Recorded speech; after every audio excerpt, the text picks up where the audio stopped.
Yung tinutor namin, ayun nung guys, tulog sa likod. Tinutor namin siya pero natutulog.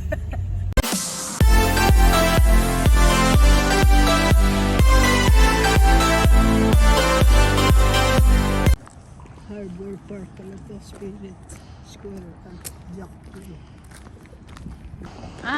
Bangkaan. Mga yachts pala to dito to. Mga yachts.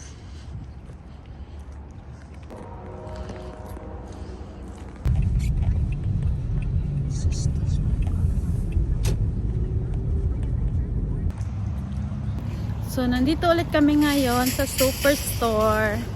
Canadian Superstore para bumili kami ng milk at the same time makapaglakad-lakad si Mami. Dito exercise. Umuusok-usok ang aking bunganga na magsalita kasi ang lamig. Ayan siya oh. Tinutour namin siya. Pinapasyal para hindi siya tulog ng tulog. Ay! Kamote to ma. Kamote ba to? Hindi to kamote. Hulaan nyo na lang guys kung ano to. Para sa akin hindi to sibuyas. Hindi kamote. Kamote ba to to? Ha? Beets. Dalawain mo ma. Isa lang. Dalawa.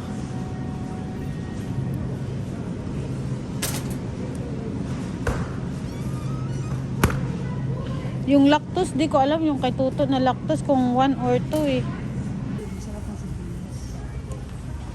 Kasi mahal na. 7.49. Ay, sa kabila oh, 199 ma oh. Ay, kasaba pala yan. Oo, kasaba pala yan. Oo.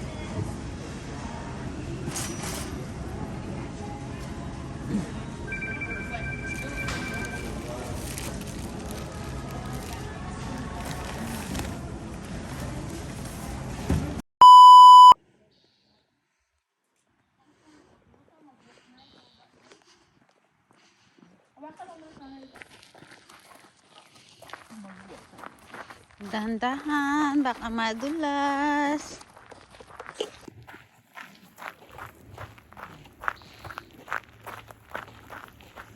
Exercise, walking. Punta sa lake.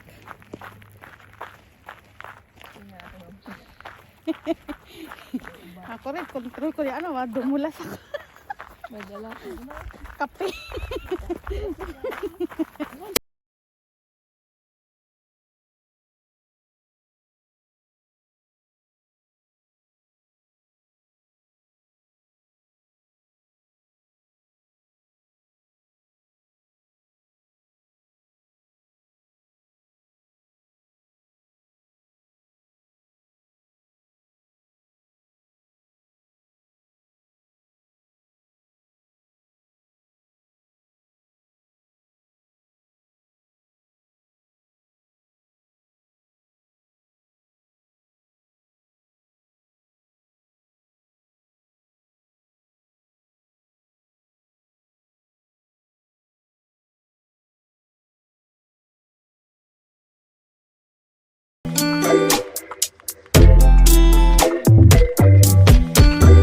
Sige, explore.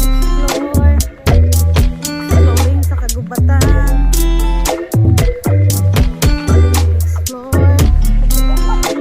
Tingnan nyo guys oh. Yan, mga memory Gary Corner. Ito yung mga nag-donate. Yan, donate niya itong kahoy na to. Yan, para alaala sa mga nakamatay na mga nakalipas na panahon. Para maalala sila, nagdo-donate sila ng ganyan.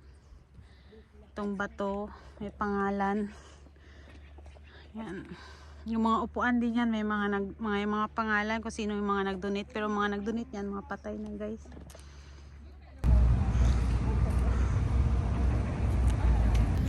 Dito kami ngayon sa sa McDonald's after namin mag-explore doon sa park. So dadaan kami ng McDonald's guys para kain ng lunch. Kasi nga parang hindi na daw si kuya si ate magluto ng lunch. color. Nesty? Or orange? What you want?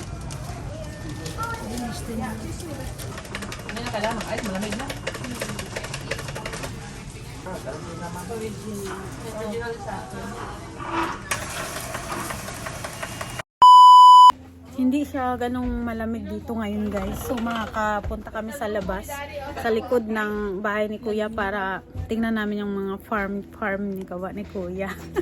Nagtanim-tanim kasi siya. Tingnan natin. Ay, mga bawang na tanim ni Kuya. Bawang. Lapad pala, totoo eh. Lapad pala ng ano mo. Lote sa likod.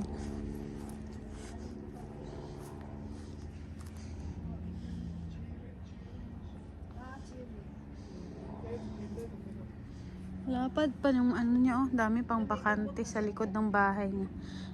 Mga tanim siya dito. Bawang.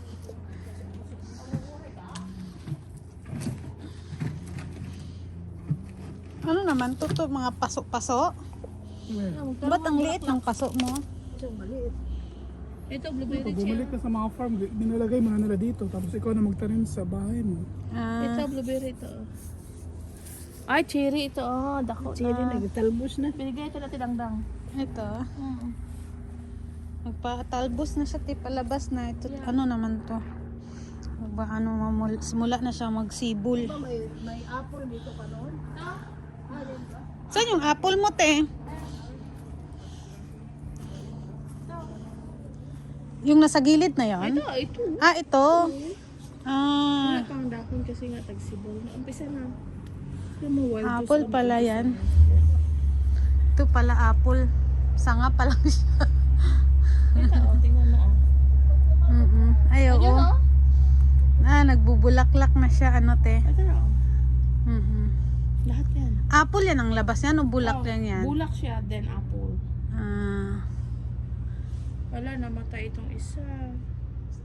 Binalatan din namin nag-try kasi may magmarkot. Hindi siya nabuo. ay, hindi Hindi, talaga. namatay siya, Dad. Yeah. Hindi siya na. Kasi nga nagmarkot tayo dito. Tingnan mo, ito naman siya. Okay naman siya. Yan. Ba't kailangan i-markot siya, te? Para itanim naman sa iba.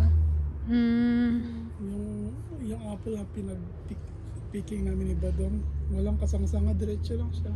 Ay, yung buka niya, grabe. Paano ginaputol siguro mga Yeah, kinakat nila. Ala, inubso ko daw si Dan. Ayun nga. Malawak ka. Hi guys.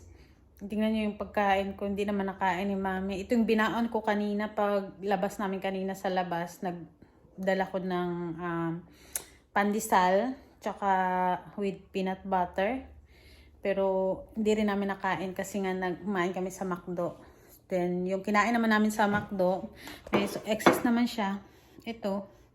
Ano siya guys? Ito. Yung apple pie. Ito yung kinain namin sa McDo. Pero hindi rin namin nakain, na iuwi rin. So, today guys, magluluto ako ngayon ng lumpiang Shanghai. Lumpiang Shanghai na may gulay. Kasi yun ang paborito nila kuya na kainin para sa pag-uwi nila mamaya. Meron na silang snacks. Samahan niyo ako guys, magluluto tayo.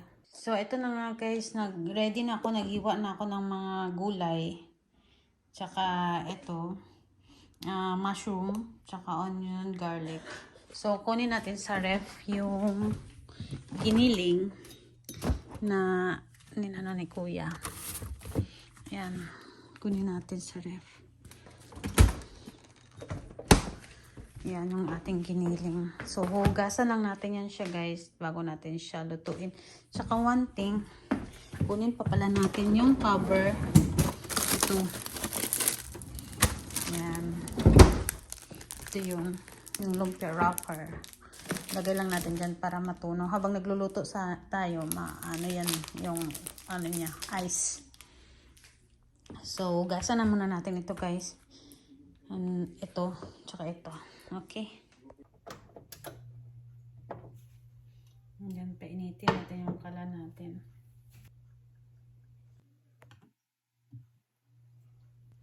Ilagay na natin.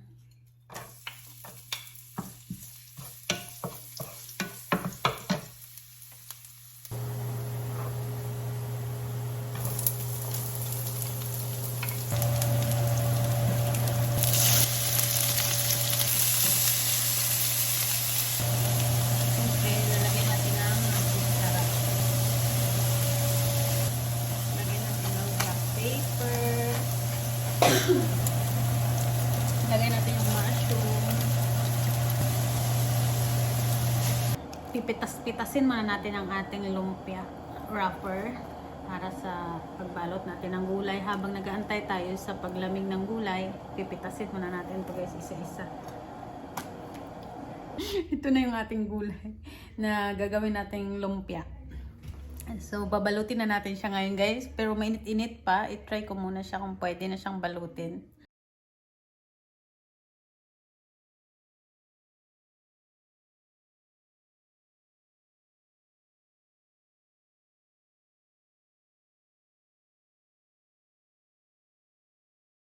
Ayan, pwede na siya.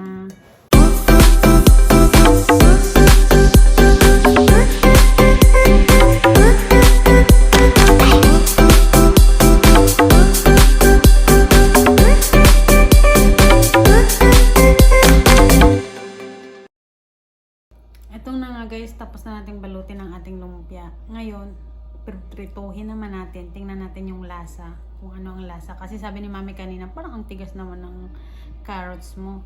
Sabi ko, gusto kasi nila kuya half cook. So, i-try natin ngayon guys kung ano yung lasa ng half cook na vegetable. Ayan. Try natin itong isa. Ay, parang hindi siya guys maano. Hindi pa siya guys mainit.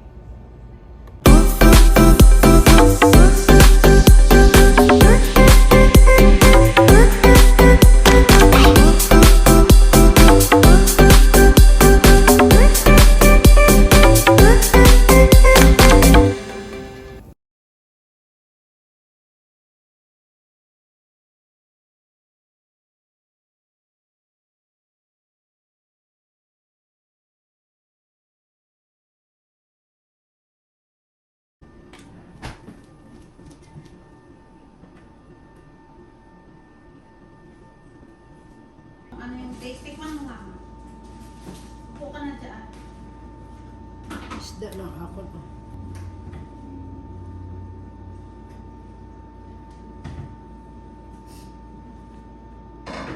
Tikman natin sa'yo at sa matigas talaga. Ha? Sa matigas. Okay, bago ma.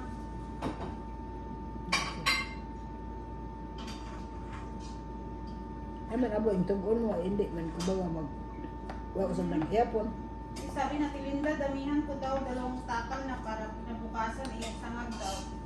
Ah, pwede din o. Kasi namimiss daw niya magsangag.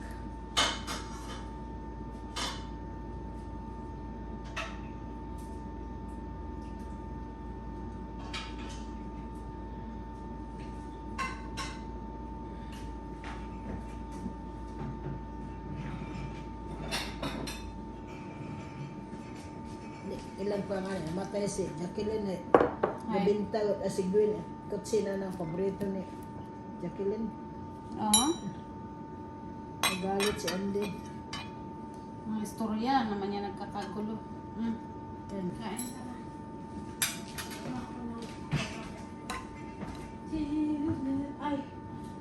Ay, kasi hindi ko kasi pitong ano mo eh. No? Yung royal mo.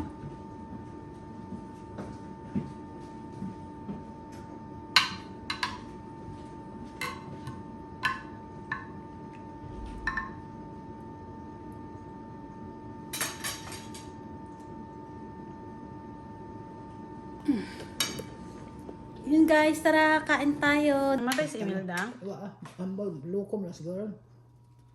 Yan si Mami, oh. Habang nagdi-dinner, ano na mga fake news. Bye!